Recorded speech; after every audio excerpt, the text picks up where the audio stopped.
জাতীয় pay commission এবং pay কমিশনের কোনো প্রকার ষড়যন্ত্র এবং কোনো প্রকার পূর্ব চিন্তাধারা বাস্তবায়ন করতে না হয়। অষ্টম জাতীয় পে কমিশনে আমরা যেসব সুযোগ পেয়েছি, time scale, selection special increment, EB cross, বেতন সমতা, অনেক বিষয়গুলো আমাদের ছিল, সেই বিষয়গুলো অনেক করে দেওয়া হয়েছে। সেই সব বিষয়গুলো যাতে এই নবম পে কমিশনে পাওয়া যায়।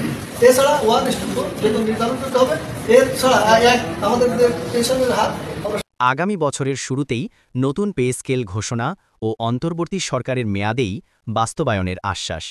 সরকারি কর্মকর্তা কর্মচারীদের জন্য নতুন বেতন কাঠামো বা পে স্কেল 2025 সালের মার্চ বা এপ্রিলের শুরুতেই কার্যকর হতে যাচ্ছে। বর্তমান অন্তর্বর্তী সরকারের মেয়াদের মধ্যেই গেজেট জারির মাধ্যমে এটি বাস্তবায়ন করা হবে এবং এর জন্য পরবর্তী রাজনৈতিক সরকারের আগমন পর্যন্ত অপেক্ষা করা হবে না। অর্থ উপদেষ্টা ড. সালেহুদ্দিন আহমেদ দ্য বিজনেস স্ট্যান্ডার্ডকে এই তথ্য নিশ্চিত করেছেন। নতুন পে স্কেলের জন্য প্রয়োজনীয় তহবিল চলতি অর্থবছরের সংশোধিত বাজেটে ডিসেম্বর থেকে শুরু বরাদ্দ দেওয়া হবে। মূল সুপারিশ ও পরিবর্তনসমূহ: নতুন বেতন কাঠামো নির্ধারণের জন্য গঠিত পিএ কমিশন, যার চেয়ারম্যান সাবেক অর্থ সচিব জাকির আহমেদ খান, ডিসেম্বরের মধ্যেই সরকারের কাছে তাদের সুপারিশ জমা দেবে। কমিশনের প্রাথমিক সিদ্ধান্ত অনুযায়ী গুরুত্বপূর্ণ পরিবর্তনগুলো নিম্নরূপ: গ্রেড অনুপাত: বর্তমানে সর্বোচ্চ গ্রেড 1 ও সর্বনিম্ন গ্রেড 20 বেতন অনুপাত প্রায় 10:1। নতুন কাঠামোতে এই অনুপাত 8:1 থেকে 10:1 এর মধ্যে বজায় রাখার সুপারিশ করা হবে, যা আন্তর্জাতিক মানদণ্ডের সঙ্গে সামঞ্জস্যপূর্ণ। ভাতা বৃদ্ধি: চিকিৎসা ভাতা এবং সন্তানদের শিক্ষা ভাতা বাড়ানোর প্রাথমিক সিদ্ধান্ত নেওয়া হয়েছে।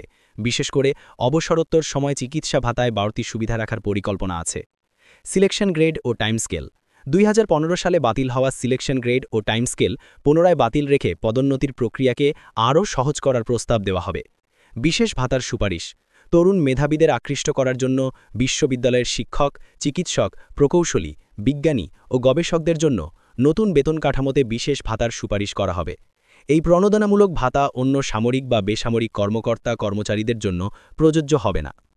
বেসরকারি খাতে সমন্বয়: নতুন পে স্কেলের প্রভাব বেসরকারি খাতে যাতে নেতিবাচক না হয়, সেজন্য কমিশন অক্টোবর মাসে ব্যবসায়ী চেম্বারগুলোর সঙ্গে মতবিনিময় করবে।